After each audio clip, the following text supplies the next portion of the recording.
Good evening to press. அனைத்து இந்திய அண்ணா திராவிட முன்னேற்ற கழகம் கண்ணாபின்னு கட்சி இல்லை, எடப்பாடி அணி அது பிரேக் இல்லாத வண்டி என்ன ஆகுமோ அப்படி போயிட்டுருக்கு எல்லா இடத்துலையும் வேகமாக. ஆகவே கூட்டணின்னு ஒன்றை ஃபார்ம் பண்ணார் அவர், உங்களுக்கு தெரியும். அதில் ஒரே நிமிஷம் எடுத்துக்கிறேன், அதை போட்டுடுறேன் உங்களுக்கு காமிச்சா உங்களுக்கு பார்த்துருப்பீங்க. பங்காளிகள் என்று சொல்ல இந்த அண்ணன் டிடிவி தினகரன் உள்ளிட்ட துரோகம் என்றைக்குமே அதன் வேலையை காட்டும். பழனிசாமியை முதலமைச்சரா ஏற்றுக்கொள்ள முடியாது அப்படிங்கிற காரணத்துக்காகத்தான் நாங்க அம்மா மக்கள் முன்னேற்ற கழகம் இந்த கட்சி ஆரம்பித்ததே பழனிசாமியின் துரோகத்திற்கு எதிராகத்தான். அதனால அவர் தலைமை ஏற்றுக்கொண்டு நாங்கள் செல்வதுங்கிற கேள்வியே கிடையாது. பகை இருந்தாலும் நாங்கள் பகையல்ல பங்காளிகள் என்று சொல்ல எப்ப பார்த்தாலும் டிடி தினகரன் சொல்றாரு. நிதானமா பேசினாரா? நிதானமா பேசினார். ஆமா, இவர்தான் என்ன ஊத்தி கொடுத்தாரு. ஏன்னா அவன் தொழில் இல்ல, டிடி தினகரன் தொழில் குலத்தொழில் வந்து ஊத்தி கொடுத்தான். ஊத்தி கொடுத்து குடியை கத்தவனுங்க பூத்தொழில் அது மாதிரி ஊத்தி கொடுத்தான். இல்லன்னு சொல்ல எந்த காலத்திலும் எந்த நிலையிலும் எந்த சூழ்நிலையும் அனைத்து இந்திய அண்ணா திராவிட முன்னேற்ற கழகம் என்பது இந்த குடும்பத்திற்கு எந்த காலத்திலும் மீண்டும் ஒரு முறை அடிமையாக இருக்காது.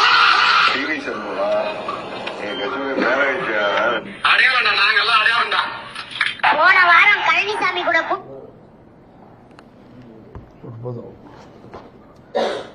உங்களுக்கு அண்ணாமலை பேசுறதுலாம் தெரியும். கண்ணாபின்னு திருப்பி ரிப்பீட் பண்ண தேவையில்லை. அதில் தான் பர்டிகுலராக நான் சிவி சண்முகம் பேசுறது எடுத்தேன்.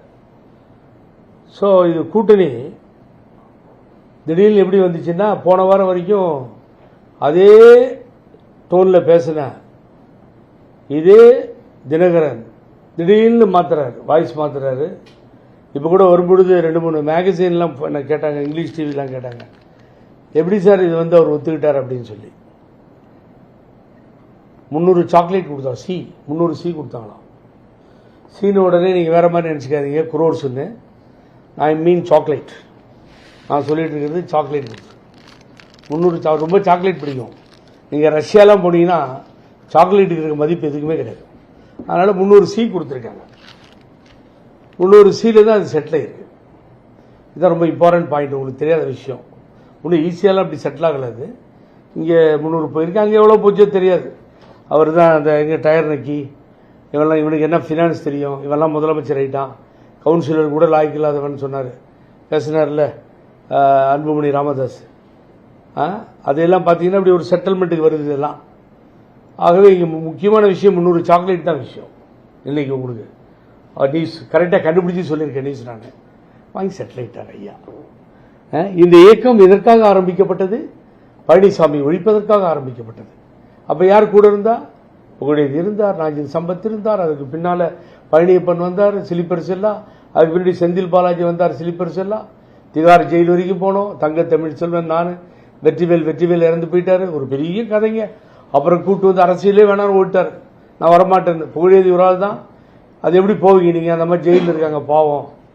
ஆட்சி போச்சு, அதிகாரம் போச்சு, கட்சி போச்சு, சின்னம் போச்சு, எல்லாம் அபகரிச்சுட்டு விட்டார் பழனிசாமி காலில் விழுந்து. நீங்கள் எப்படி சொல்லுவீங்க? பார்த்துக்கிறேன் நான். சவுத்தெல்லாம் போய் மீட்டிங் போட்டோம், எல்லா தொண்டர்களையும் திரட்டினோம்.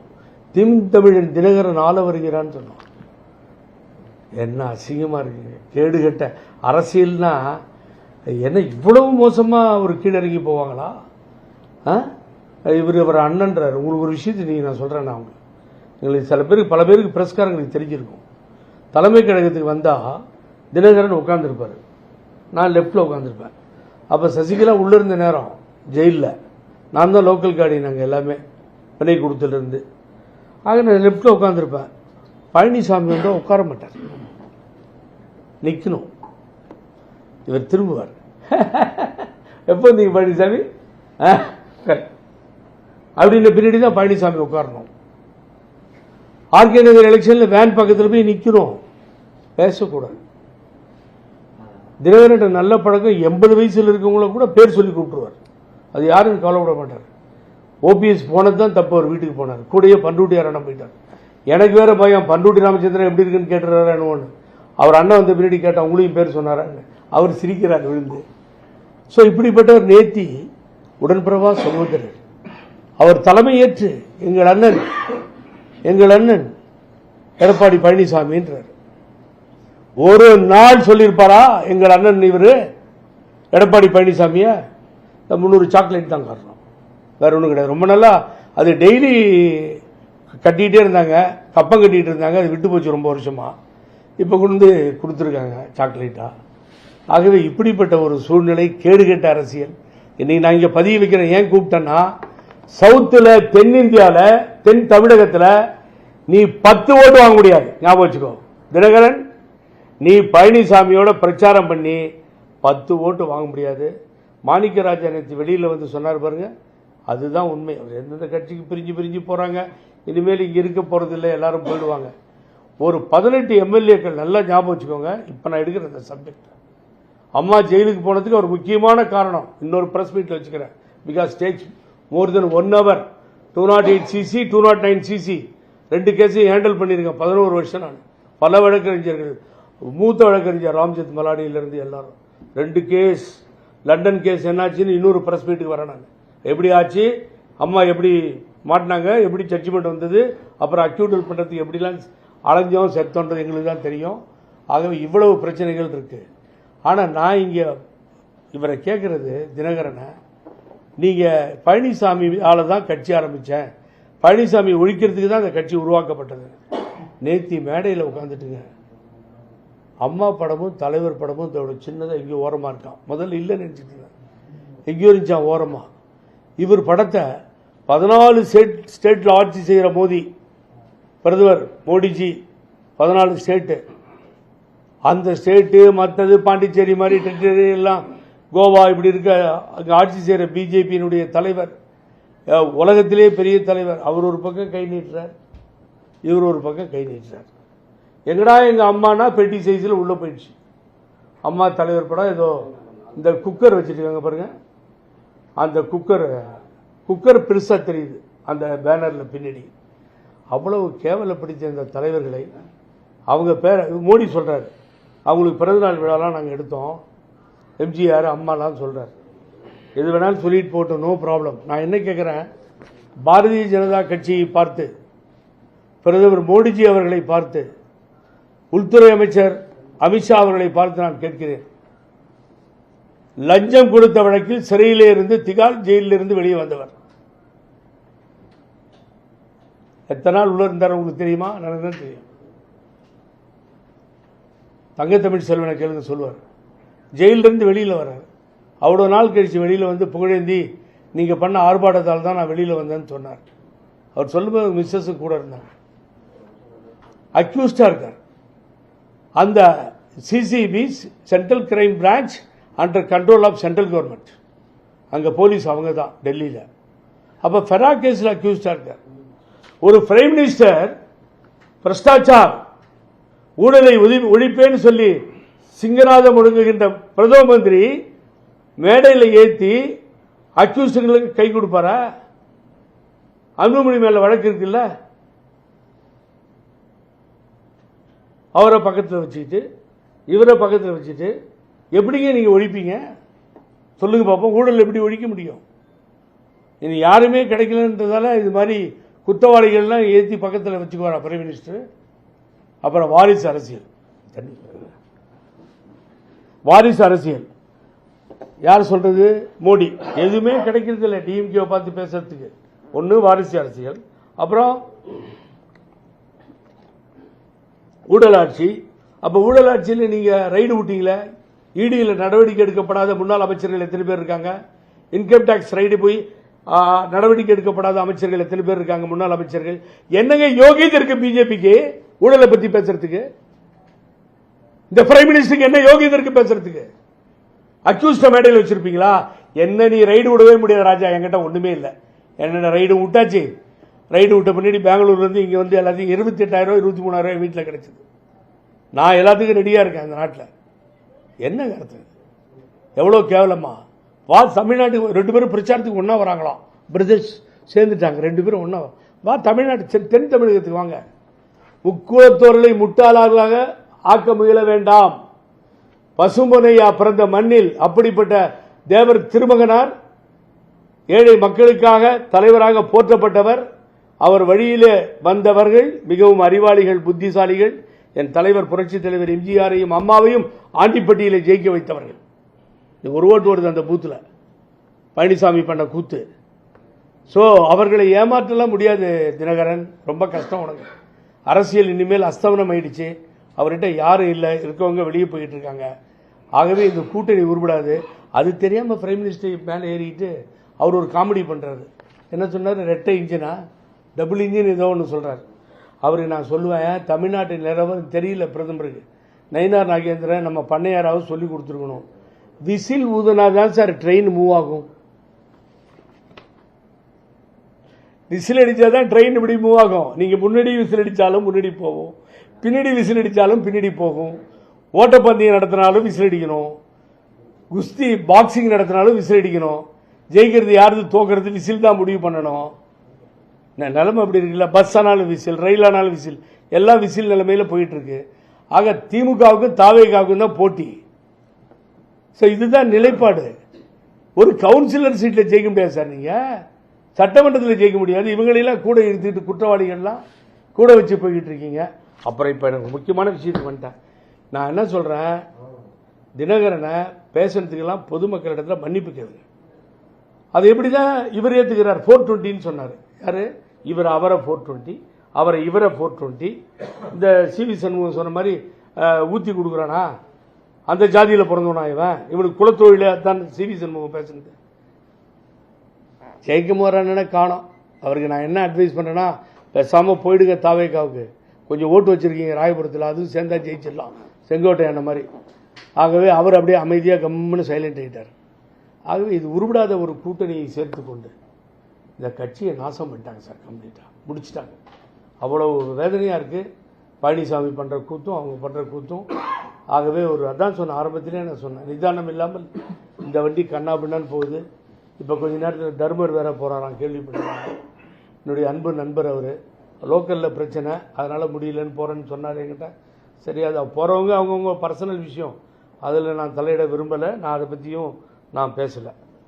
ஆனால் ஒன்றே ஒன்று சொல்லியிருக்கேன், உங்களுக்கு பிரச்சனைனா எடுங்க பாரு, இருக்கீங்களா எடுங்க, தூக்கு போட்டுக்கிறேன். யார்? தினகரன்.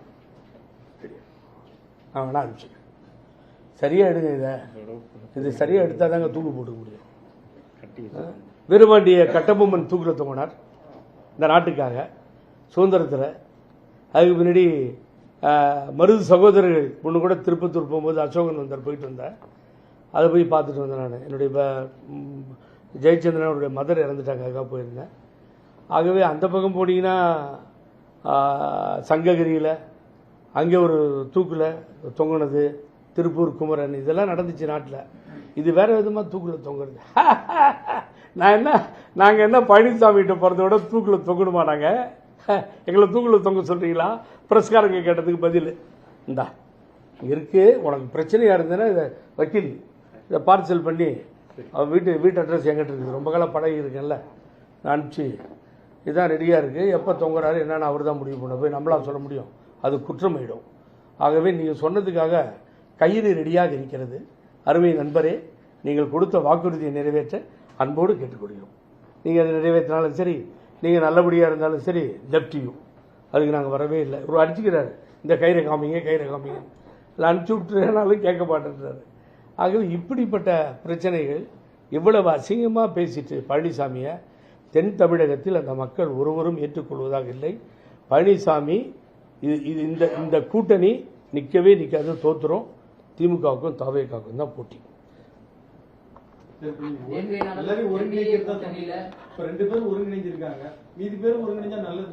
அருமையான கேள்வி. 2 பேரும் ஒருங்கிணைச்சிட்டாங்க, அப்படியே வச்சுக்குவோம். எல்லாத்தையும் மறப்போம், மன்னிப்போம். என்ன சொன்னாலும் சரி, தூக்கில் போனாலும் சரி, என்ன ஆனாலும் சரி, அண்ணன் சொல்லிட்டீங்க, ஒருங்கிணைச்சிட்டாங்க. சின்னம்மா என்னன்னாங்க, ஓபிஎஸ் என்னன்னாரு, கிண்டல் ஓபிஎஸ் மேல என்ன தெரியுமா, வெளியில் வந்து ஓபிஎஸும் எங்கள்கிட்ட வந்துடுவார், நாங்கள் கூட்டு வந்துடுறோம். ஓபிஎஸ் என்னைக்கும் வீட்டுக்கு வந்தார், அன்னைக்கே அரசியலிருந்து காலி, பழைய முதலாளி வீட்டுக்கு போனதால. இப்போ சொல்றாரு நாங்கள் வந்துடுவார், அவரும் வந்துடுவார். அப்போ சின்னம்மாவை ஏன் சொல்ல மாட்டேன்றாரு? அந்த அம்மா விஷயம் தெரியுங்களா உங்களுக்கு? அவங்க ரொம்ப சூப்பராக இப்போ ஒரு டைலாக் அடிக்கிறாங்க. என்ன தெரியுமா, நான் இருக்கிறது திமுக திராவிட முன்னேற்ற கழகத்துக்கே தெரியல, நம்ம கட்சியில் இருக்கவனுக்கே தெரியலையே, உன் கட்சியில் இருக்கவனுக்கே ஒன்று தெரியல இப்போ, அப்புறம் திமுகவுக்கு எங்கே போய் தெரியுது உன்னை பற்றி? இப்போ அவங்க எந்த காலத்திலையும் முகத்தில் முழிக்க மாட்டேன், தினகரன் முகத்தில் முழிக்க மாட்டேன்னு சபதமேற்று ஓஎஸ் தோட்டத்தில் புது வீட்டில் உட்காந்துருக்காங்க வராமல் ஜம்முன்னு. ஆகவே அது சேராது சார், அங்கெல்லாம் சேர்க்கவும் முடியாது. இங்கே சேர்க்கறது இது ஒன்று தான் பண்ண முடியும். அவர் என்ன டிசிஷன் எடுக்கிறாரோ ஓபிஎஸ் அண்ணன் எடுக்கட்டும், எனக்கு கஷ்டமாக இருக்குது. பிகாஸ் அவரோட பழகி நான் அண்ணன்னு சொல்லி இன்றைக்கி பாருங்கள் அவருடைய நிலைமை பாருங்கள், அவர் தான் முடிவெடுக்கணும். That is the stage. So இவர் ஒருத்தர் போன எல்லாரையும் சேர்ந்து போயிட்டா ஓகே, எல்லாரும் சேர்ந்துனா அவர்கிட்ட போகிறது இல்லை, அவர் கட்சியாக மாட்டார். அந்த சிவில் டிஸ்பியூட் நிற்கிற வரைக்கும் போராடிட்டு தான் இருப்பேன். நேற்று கேஸ் வந்தது, கண்டெம்ட் போனேன் எலெக்ஷன் கமிஷன் மேலே. அடுத்த மாதம் 16 போயிருக்கு. எலெக்ஷன் நெருங்க அது டேஞ்சர். அது சூரியமூர்த்தி போட்ட கேஸுகளும் அப்படிதான். ஆகவே அவ்வளோ சீக்கிரம் விட்டுட்டு வெளியில் போக மாட்டோம், ஒரே ஸ்டாண்டில் தான் நிற்கிறோம். அதிமுகவை அழித்த எடப்பாடி பழனிசாமி இந்த கட்சியில் மீண்டும் எங்கேயும் வரக்கூடாது. இன்னைக்கு நான் பதிவு பண்ணுறேன், ஏன் நாளைக்கு கேளுங்க, தயவுசெய்து சொல்கிறேன், ஒரு இடத்துல கூட ஜெயிக்க முடியாது. எனது நண்பர் அதிமுகவில் பிறந்து வளர்ந்து அமைச்சராகி தலைவராக இருக்கின்ற நயினார் நாகேந்திரனுக்கும் சொல்கிறேன், இப்பயே நீங்கள் காசனாக இருந்துருங்க. இந்த பேனரோட போனீங்க சவுத்துலேயும் காலி. எங்கே ஏற்கனவே 4-5 சீட் தானே வந்து சவுத்தில், எங்கேயும் வர முடியாது, ரொம்ப கஷ்டமாயிடும். தன்னுடைய ஓட்டு வங்கியை இன்னும் அவங்களுக்கு இன்னும் அந்த வாய்ப்புகள் இனிதான் வரப்போகுது. அப்படி இருக்கும்போது இப்ப அரசியல்வாதிகள் வேணா திமுகவுக்கு போட்டி தாவேக்கான்னு சொல்லலாம். நீங்க மூத்த அரசியல்வாதி, நீங்க ஒரு அனலைஸ் பண்ணாம சொல்ற மாதிரி இருக்குது. எனக்கு ஒன்றும் அவர் வேண்டியவரோ முக்கியமானவரோ இல்லை, எதுவும் இல்லை எனக்கு. அவர் கட்சி நடத்தி ஆரம்பிக்கிறார். சில உண்மைகளை பேசும்பொழுது பல பேருக்கு வயிறியும், சில பேர் ஒத்துக்க மாட்டாங்க. திராவிட முன்னேற்ற கழகம் அண்ணன் திருமாவளவன், அவர் அண்ணன் வைகோ, கம்யூனிஸ்ட், முஸ்லீம் லீக் எல்லாத்தோடையும் காங்கிரஸ் அப்படி ஸ்ட்ராங்காக இருக்குது. எதிரி பிஜேபி தான், அதுக்கு ஒரு எய்ம் இருக்குது, மோட்டோ இருக்குது. பட் அதே மாதிரி அங்கே உட்காந்து அசம்பிளியில் புரட்சித் தலைவர் எம்ஜிஆர், மக்கள் தலைவர் எம்ஜிஆர் பெரியப்பான்னு சொன்னார் முதல்வர். ஆனால் இங்கே கையில் ஏந்தி வரார் விஜய். புரட்சித் தலைவர் எம்ஜிஆர் படத்தையும் அண்ணாவையும் தந்தை பெரியாரை பின்னாடி நிலைநிறுத்தி பேசுகிற காட்சியை பார்க்கிறோம். எங்கள் தலைவர்களை கொண்டாடுகிறார், நாங்களும் கொண்டாடுகிறோம். ஆனால் நிலைமை எப்படி இருக்குன்னு நான் சொல்லிடுறேன். நாங்கள்லாம் நீங்கள் சொன்ன மாதிரி ஒரு மூத்த தொண்டனாக வச்சுக்கோங்க, என்ன எல்லா வீட்லேயும் போய் ஓட்டு கேட்போம், தெருவில் ஓட்டு கேட்போம், தெருமுனை பிரச்சாரம் செய்வோம், பொதுக்கூட்டம் நடத்துவோம். ஆனால் இன்னைக்கு வீட்டுக்குள்ளேயே ஒரு புரட்சி. என்னன்னு கேட்டீங்கன்னா, வீட்டுக்கு வீடு அந்த ஏஜில் 18 வயசுலேருந்து ஒரு 35 வயசு வரைக்கும் இருக்காங்க. வீட்டுக்கு வீடு அம்மா அப்பாவை ஓட்டு போடுங்கன்னு சொல்கிறாங்க. இது மாதிரி 100 பேர் என்கிட்ட சொல்லியிருக்காங்க. அண்ணா என்கிட்டயே இந்த பசங்க ஓட்டு போடுங்கன்னு சொல்லிருந்தேன். எத்தனை காலமாக நான் கட்சிக்கு ஓட்டு போட்டேன், கேளுங்க, உங்கள் பொண்ணை கேளுங்க, பையனை கேளுங்க அப்படின்னு உரிமையாக பேசி கேட்க சொல்கிறாங்க. இது நிலவுது. ஆனால் அங்கே அடித்தளம் என்பது கேள்விக்குறியாக. அந்த அடித்தளம்ங்கிறது வார்டில் வட்ட அளவில் அந்த அளவில் இருக்க இடங்களை பூர்த்தி செய்ய வேண்டும். யார் யார் அங்கே ஃபெமிலியராக இருக்காங்க, பேர் சொல்லக்கூடிய பிள்ளைகளாக இருக்க வேண்டும். அது அவங்க தான் செய்யணும், வேறு வழி இல்லை. அது டிஎம்கே கட்டமைச்சிட்டு உட்காந்துருக்கு. அதை எதிர்த்து தாவேகா நிற்கிறப்ப தேவ டு ஃபைட், ஃபீல்டில் இறங்கி போகணும், வேறு வழியில். சார், அதிமுக ஆட்சி அமைக்கணும் எடப்பாடி பழனிசாமி சொல்றாரு, என்டிஏ கூட்டணி ஆட்சி அமைக்கணும் மோடி சொல்றாரு. ஒரே மேடையில் எப்படி பாருங்க? மோடி நேற்று ஆப்படிச்சிட்டார் ரொம்ப ஸ்டைலாக. நேற்று கூட எடப்பாடி பழனிசாமி பேரை சொல்ல விட மறந்துட்டாராம், சொல்லிட்டு இருக்காரு. சிஎம் கேண்டிடேட்டாக ஓபிஎஸ் அனௌன்ஸ் பண்ணார். அம்மா காலில் விழுந்தோடனே சிஎம் ஆனார். நேற்று ஏன் சார் மேடையில் சொல்லலை பிரதம மந்திரி, இந்த நாட்டினுடைய வருங்கால முதலமைச்சர் இந்த வேட்பாளர் எடப்பாடி பழனிசாமின்னு சொல்லியிருக்கல? மோடி எவ்வளோ சாமர்த்தியமாக போயிட்டாரு. என்டிஏ கூட்டணி ஆட்சி அமைக்கும், எங்கேயா தவறி அந்த வார்த்தையை விட்டார் அவரு. பார்த்தீங்களா?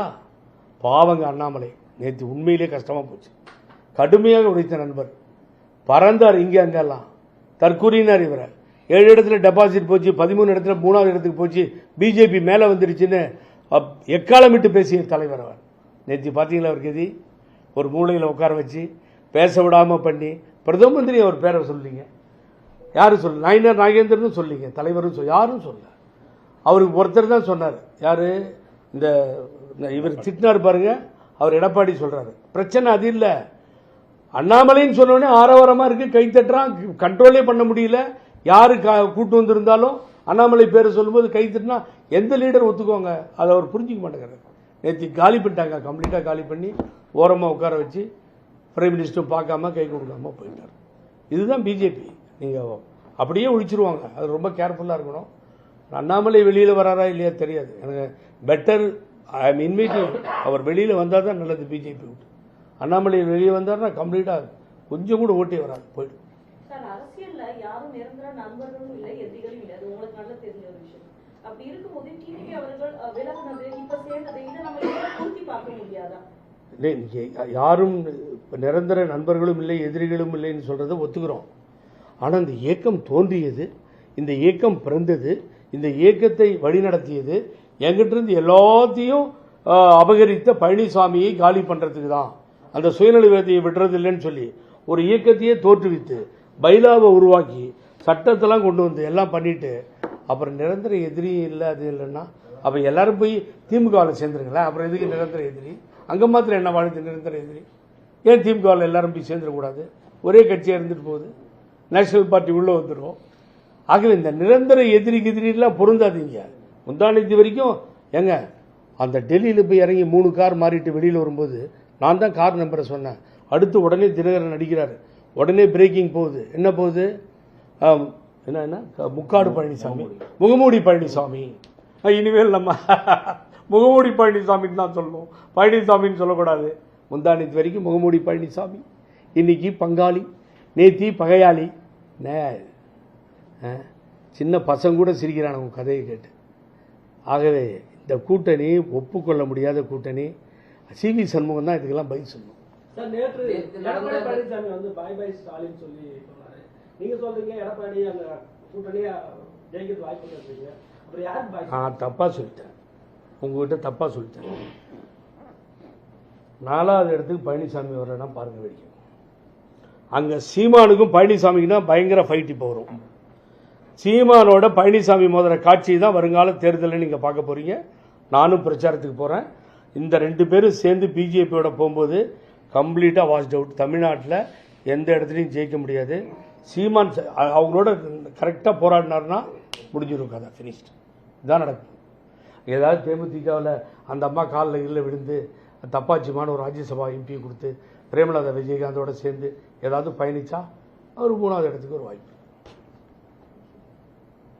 சார், இப்போ வந்து அதிமுக வந்து மறைந்த முன்னாள் ஜெயலலிதா மேடம் வந்துட்டு பிஜேபி கூட்டணியில இருக்கும்போது ஒரு ஓட்டுல ஆட்சி கவுத்துட்டு வந்தாங்க, வாஜ்பாய், அடல் பிகாரி வாஜ்பாய். அப்ப வந்து அதுவும் அதிமுக. ஆனா இன்னைக்கு அதிமுகவுடைய நிலைமை, ஒண்ணு தாவக பக்கம் ஒருத்தர் போறாரு, இன்னொன்னு திமுக பக்கம் சேர்றாங்க. அதிமுக நிலை என்னதான் இருக்கு? ரொம்ப கஷ்டமா இருக்குங்க. அது வந்து எடப்பாடி அணின்னு சொல்லுங்க. தொண்டர்கள் முந்தானத்து ராமச்சந்திரன் கண்ணில் தண்ணி விட்டு எழுதாருங்க. அவர் ஃபாலோவர் ஆஃப் இவர் யார், வைத்தியலிங்கம். அதை தாங்கிக்க முடியாமல் ஒருத்தர் அழறார். என் வீட்டில் பொண்ணு சொல்லிச்சு, என்னால் தாங்கிக்க முடியலன்னு. என்னுடைய கஷ்டங்களை, மன வருத்தங்களை நான் வெளியே சொல்ல முடியல.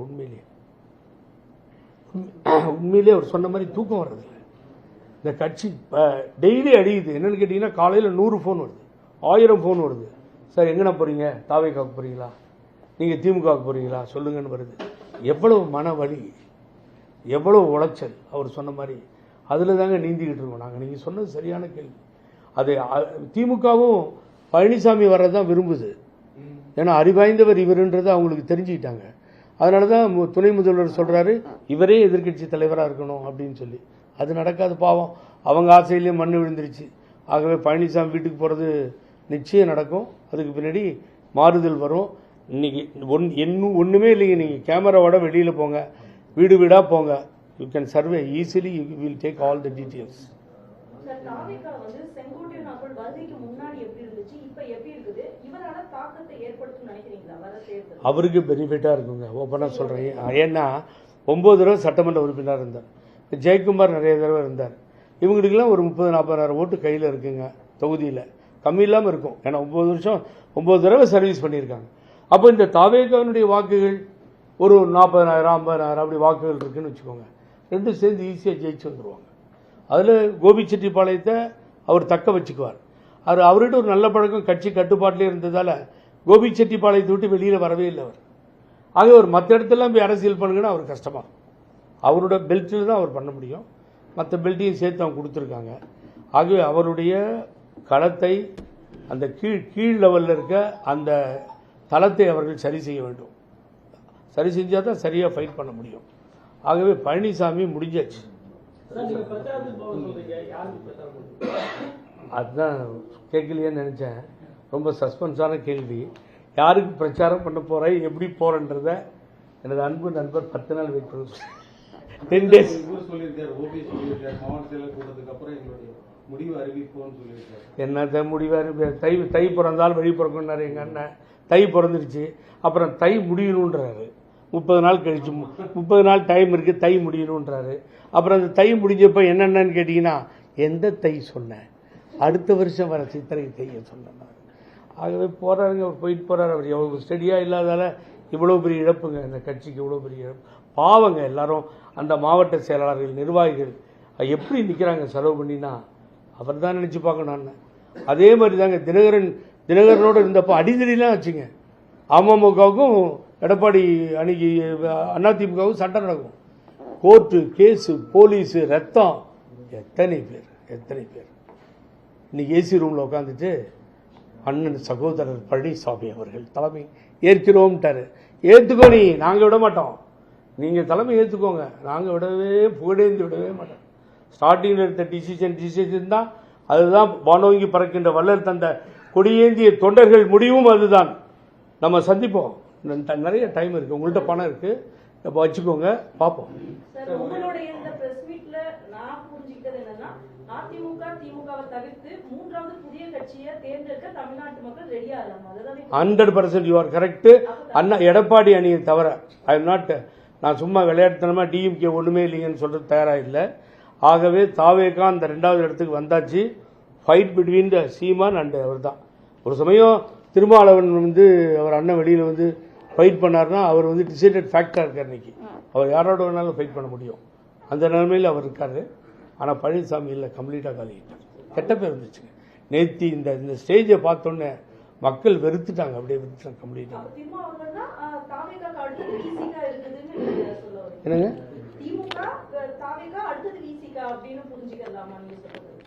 விசிகா நல்ல ஒரு இடத்துல இருக்குன்னு சொல்ல வரேன், அவருடைய பாலிசி கொள்கைகள். அதனால் அவர் சில நேரத்தில் சீமான் பெரியாரை திட்டி வீணாக போனார். தொட்டா கெட்டன அவர் கேட்கல. அவர் அப்படி தான் அந்த பிடிவாதத்தில் இருப்பார். கொஞ்சம் ஓட்டு கம்மியாக போகும், மீதி விஜய்க்கு போயிடும். அப்புறம் அதை வைக்கலாம். அந்தளவுக்கு கூட ஓட்டு வாங்க மாட்டாங்க. ஏன்னு கேட்டிங்கன்னா, ஆண்டிப்பட்டி பூத்தில் 1 ஓட்டுங்க, தலைவர் அம்மாவும் ஜெயிச்ச இடத்துல 1 ஓட்டு, 3 ஓட்டு, 4 ஓட்டு, 7 ஓட்டு. ஆண்டிப்பட்டியில் அந்த கதிங்க நினச்சி பாருங்கள். 7 இடத்துல டெபாசிட் போயிடுச்சுங்க, நாடாளுமன்றம் 40 போயிடுச்சுங்க, ஆட்சி போச்சு, அதிகாரம் போச்சு. 90% உள்ளாட்சி தேர்தலில் ஜெயிக்குது திமுக. மாநகராட்சி, பேரூராட்சி, நகராட்சின்னு எங்கெங்கே வச்சிருக்காரு இவர் ஓட்டு. அப்பாவுக்கும் பிள்ளைக்கும் சண்டை. நான் அந்த விஷயத்தில் தலையிடக்கூடாது. ஆனால் நான் அன்புமணி ராமதாஸ் விஷயத்தில் சொல்கிறேன். ஒரு அப்பா படிக்க வச்சு டாக்டராக பண்ணி தலைவராக பண்ணார். 1, 2, 3 கட்சியில், அந்த கட்சியிலேருந்து யாராவது இருந்தால் முச்சந்தில் நிற்க வச்சு அடிப்பேன், எங்கள் குடும்பத்திலேருந்து யாரும் வரமாட்டாங்கன்னு சொன்னவர் ராமதாஸ். அடுத்த வார்த்தைக்கு நான் போகலை, ரொம்ப கேவலமாக இருக்கும். அதெல்லாம் பேசியிருக்கார் அவர் அதிமுக திமுக கூட்டணி பற்றியில். ஆனால் அவர் பெரியவர், வயசில் பெரியவர், வளர்த்து ஆளாக்கினார். எம்பி இல்லாமலே மந்திரி ஆனார் அன்புமணி ராமதாஸ். ஆனால் ஒரு வயதானவர், ரைட் ஆர் ராங், அப்பா தந்தை சொல்மிக்க மந்திரம் இல்லைன்னா அவர் தகராறு பண்ணுறதவே வச்சுக்கோங்க, அவர் மேலே தப்பு இருக்கிறத வச்சுக்கோங்க. அவர் அழுகுறாரு. இவர் என்ன பண்ணியிருக்கணும், அப்பாவுக்கு பின்னாடி நான் தாங்க, எங்கள் அப்பா தான் எனக்கு எல்லாமே, அவர் தான் நிறுவனர், அவரோட நான் தகராறு பண்ணிக்கலிங்க. சூட்கேஸ் எடுத்து நான் வெளிநாடு போகிறேன், நிறையா பணம் இருக்குது கொடுத்துருக்காங்க, நான் வெளிநாடு போயிட்டு மெதுவாக வரேங்க, அப்பா இது வேணாலும் பண்ணிட்டு அப்படி தானே போயிருக்கணும். முலாயம் யாதவ் சிங், அகிலேஷ் யாதவ் மாதிரி 2ஆ உடஞ்சி. ஸோ அந்த பாட்டாளி மக்கள் கட்சி தொண்டர்கள் அப்செட் இருக்காங்க. ஓட்டெல்லாம் போட மாட்டாங்க, இங்கேயும் போட மாட்டாங்க, அங்கேயும் போட மாட்டாங்கன்ற ஒரு நிலைமை இருக்காங்க. பழனிசாமி அமித்ஷாவுக்கு கணக்கு காமிக்கிறதுக்காக இந்த 2 பேரையும் கூட்டு வந்து நிறுத்திட்டாரு. இதுதான் உண்மை. அவங்களால ஓட்டு வராது. கடைசி விசில் எப்படிலாம் இருக்குன்னு சொல்லிட்டேன் நான். விசில் ஊதுனா தான் இந்த பழைய இன்ஜின் சொன்னார்ல நேற்று மோடி, அது வந்தே பாரத் இல்லை, அது அந்த பழைய நிலக்கரி போட்டு போகிற ட்ரெயினை பற்றி சொல்லிட்டு, கூட்ஸ் வண்டியை பற்றி சொல்லிட்டு போயிட்டார். ஆகவே அது விசில் அடித்தாதான் அந்த பக்கம் போகும், விசில் அடித்தாதான் இந்த பக்கம் வரும். ஆகவே அங்கே ஒரு படம், அம்மா படம், எங்கே திருவனந்தபுரத்தில் யாரோ வரைஞ்சாங்களாம், நோட் கரோ, அந்த அது யார் அம்மா படத்தை வரைஞ்சிருக்காங்க, உடனே நோட் பண்ணுங்கன்றாரு பிரதம மந்திரி. இங்கே வந்தால் இங்கேயும் அதே மாதிரி ஒரு படத்தை காமிக்கிறாங்க, உடனே அட்ரஸ் எடுத்துக்கோங்கன்றாரு. எங்கள் அம்மா படம் என்னாச்சு, மோடிஜி பிஜேபி, எங்கள் அம்மா படம் என்ன ஆச்சு, அதை யாரையா வரைகிறது? கீழே உட்காந்துருக்கவங்க யாராவது அம்மா படம் வச்சுருந்தாங்களா பார்த்தீங்களா? தலைவர் படம் வச்சுருந்தாங்களா பார்த்தீங்களா? எங்கேயோ ஒரு மூலையில் போட்டுட்டு இன்னும் அவ்வளோ பெரிய லீடராக இவர் பழனிசாமி. நான் எனக்கு நேற்று எல்லாத்தையும் விட ரொம்ப வருத்தம். எல்லாத்தையும் நான் ஏற்றுக்குவேன். நான் வந்து தமிழில் வந்து பெஸ்ட்டு ஓராட்டருங்க.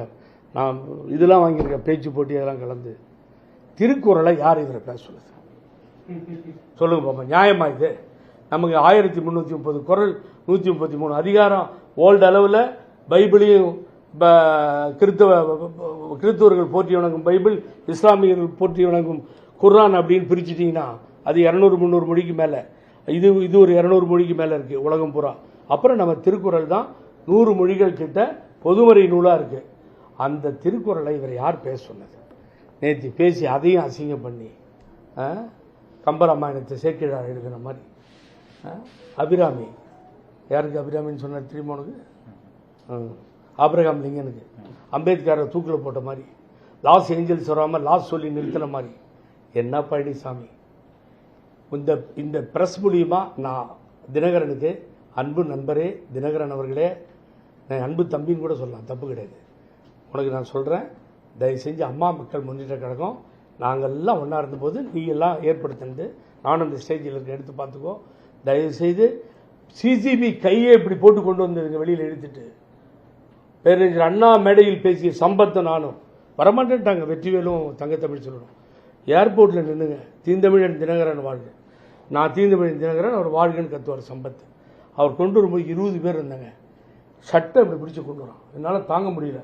ஏய் ரிமூவ் த ஹேண்ட் அப்படின்னா, remove the hand, is my leader, remove the hand அப்படின்னா. யாரா? அந்த சிசிபி டெல்லியை. திரும்பி போகும்போது உள்ளே போய் அவரை பார்த்தேன்.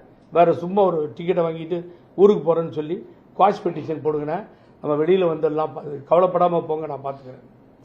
நன்றி இல்லாதவங்க, ஒன்றும் நன்றி இல்லை, ஒன்றும் இல்லை. எல்லாமே கண்ணை நம்பாதே உன்னை ஏமாற்றும் நீ காணும் தோற்றம் அப்படிங்கிற மாதிரி. அதுக்கு பொருத்தமான ஆள் தினகரன்.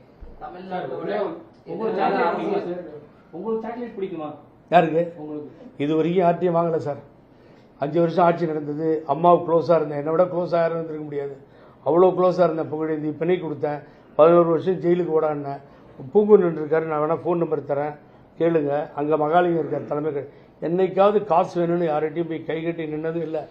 ஏதோ சுயமரியாதையோட தந்தை பெரியாருடைய கொள்கையோட நம்ம வாழறோம். சாக்லேட் வேணால் என் பாக்கெட்டில் இருக்கு, உங்களுக்கு தரேன். ஆனால் நான் யார்கிட்டையும் சாக்லேட் 300 சாக்லேட்ல உங்களுக்கு எத்தனை சாக்லேட் தேவைப்படும்? எந்த சாக்லேட் கொடுத்தா இங்கே ஆகாது சார். என்னை எப்பயோ விலை பேசிட்டாங்க, சேர்மன் கொடுக்குறேன் நாங்கள். அதுக்கு பின்னாடியே வாங்கினாங்க. திகார் ஜெயிலில் தினகரன் இருக்கும் பொழுது அவருக்கும் தெரியும். எடப்பாடிக்கிட்ட வேணான்னு சொல்ல முடியாதுன்னு சொல்லிட்டு ஊரூராக போனேன். ஒரே ஒரு கேள்வி சார், கேட்டுருங்க. அதிமுகவில் முன்னாள் அமைச்சர்கள் இருக்காங்க, அது ரொம்ப அதிமுக ரொம்ப விசுவாசமா இருக்கவங்களும் கட்சி தொண்டர்களுக்கும் நீங்க கடைசியா என்ன சொல்ல விரும்புறீங்க? அவங்களுடைய நிலை என்ன? இல்லை, அங்கே இருக்க தொண்டர்கள் யாரும் அவங்ககிட்ட இல்லைங்க. நான் சொல்கிறேன், அதிமுக தொண்டர்கள் யாரும் பழனிசாமி கூட இல்லை. பழனிசாமி கூட யார் இருக்காங்கன்னு கேட்டிங்கன்னா முன்னாள் அமைச்சர்கள் இருப்பாங்க, இன்னும் கூட இருப்பாங்க. நேற்று ஒரு குத்து விழுந்து பார்த்தீங்களா, ஜம்முன்னு தங்கமணிக்கு பிரதம மந்திரி அப்படி குத்துனார்ல, ரொம்ப ஹாப்பியாக குத்துனார்ல. என்னன்னு தெரியுமா? அது பிரதம மந்திரி தங்கமணியும் வேலுமணியும் பேர் சொல்லி கூடுவார். வேறு யாரும் தெரியுதோ இல்லையோ, அவங்க 2 பேரும் அவ்வளோ க்ளோஸ். அவருக்கு 4.5 வருஷமாக ரொம்ப க்ளோஸாக இருந்தாங்க. அதை சொல்ல முடியாது வெளியில், பிரச்சனை இல்லை. அதனால் என்ன காரணம் நீங்கள் கேட்பீங்கன்னு எனக்கு தெரியும். அதனால தான் ஒரு குத்துறாரு முதுகில். அவ்வளோ அன்பாக இருக்கார், பாசமாக இருக்கார் தங்கமணி மேலேயே வேலுமணி. அவங்க ஏற்பட்டு தான் இது. இறைவன் 2 பொம்மைகள் செய்தான் தான் விளையாட, அவை 2ம் சேர்ந்து ஒரு பொம்மையை செய்தது தாம் விளையாடன்னு சொல்லி அந்த 2 பேர் செஞ்ச பொம்மை தான் யார்? பழனிசாமி. ஆகவே எல்லாமே அதுதான் கனெக்டிவிட்டி. அவங்களுக்கு ரொம்ப பிடிக்கும் மோடிக்கு அவங்கள. ரொம்ப நன்றி, வணக்கம்.